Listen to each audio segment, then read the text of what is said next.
Hi, my name is Frank Latona. I'm with NXP Semiconductors Pressure Sensors Group, and today I'm going to show you a demonstration on the MPL3115 Pressure Altimeter Sensor using Sensor Toolbox Community Edition software. So right here we have what the software looks like, but we also have a way to where you could run it in demo mode, which is a lot easier to use. So I'm going to go ahead and show you how to do that.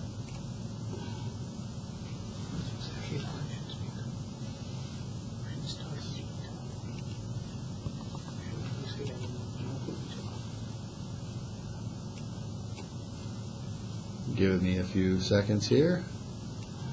Alright, so here's the software, and basically what you do is you click on the demo mode. It's going to automatically detect the board that you see in the lower right hand corner of your screen. There, it's detected the board. Now we have to reset the board for the firmware to take effect, so let's go ahead and hit the reset button here. There we go, and then we'll hit continue. So the tool is now loading, and as you can see, let me go ahead and widen this up a little bit so you can see the whole thing.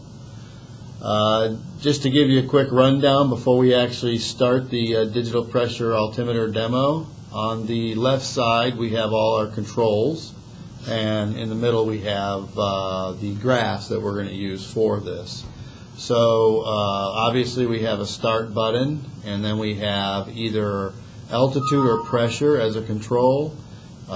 If we're in pressure mode, we can select many different pressure units, kilopascals or pounds per square inch or millimeters of mercury, just by selecting these, as you can see.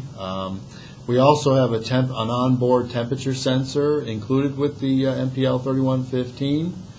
So you could select the output as either Celsius or Fahrenheit.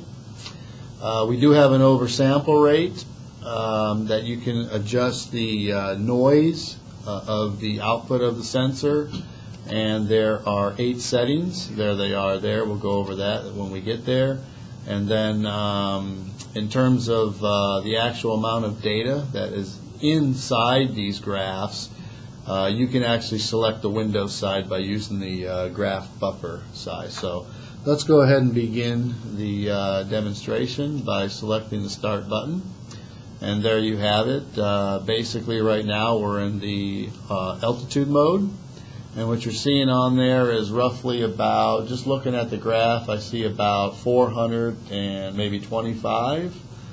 And on the temperature, we're roughly between maybe about 25 degrees C, and these digital readouts kind of give you that. Now, as I mentioned earlier, we do have an oversampling rate that we can select to reduce the noise on the graph, so it'll make it a lot clearer for us to actually see these measurements if we select a higher oversample rate. So basically the oversample rate, what it does is it takes multiple measurements and averages it before it actually outputs the data to the sensor for the MCU to read. So I'm going to go ahead and select, let's go ahead and select the maximum oversample rate, and we do have to input that as a button press. And now you can see that if you look at the data on the graphs, you can see that the level is much cleaner, and if you look at the actual digital readouts on both the temperature and altitude, we're pretty much at about 419, 420 in terms of altitude in meters, and the temperature is right just under 25 degrees C.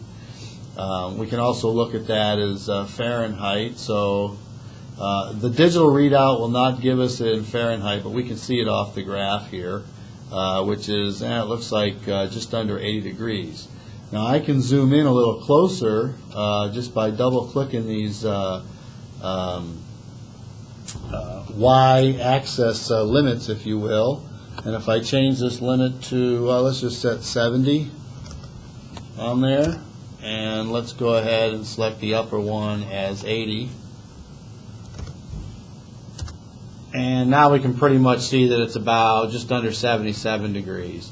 Likewise, we can do the same with the altitude. I can change this to the lower limit to, let's go 400. And on the upper limit, let's set it about 440. 440.